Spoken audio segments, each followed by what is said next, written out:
భూమిపై ఉన్న అతిపెద్ద జంతువు బ్లూ వేల్ చనిపోతే ఏమవుతుంది? బ్లూ వేల్ కు తన మరణ సమయం దగ్గర పడిందని ముందే తెలిసిపోతుంది. తన నివాసం నుంచి వందల కిలోమీటర్ల దూరం వెళ్లి తన చివరి డైవ్ వేస్తుంది. ఈ డైవ్ తన పూర్తి శక్తితో చివరిసారిగా చేపడుతుంది.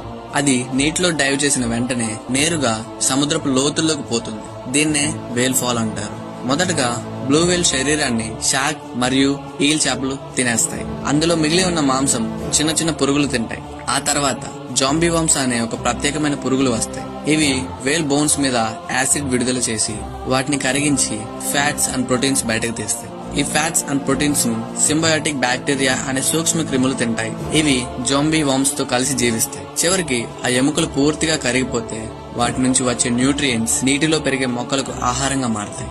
ఈ ప్రాసెస్ 100 years వరకు కొనసాగుతుంది. ఒక వేల్ చనిపోతే 43 స్పీసీస్ మరియు 12,490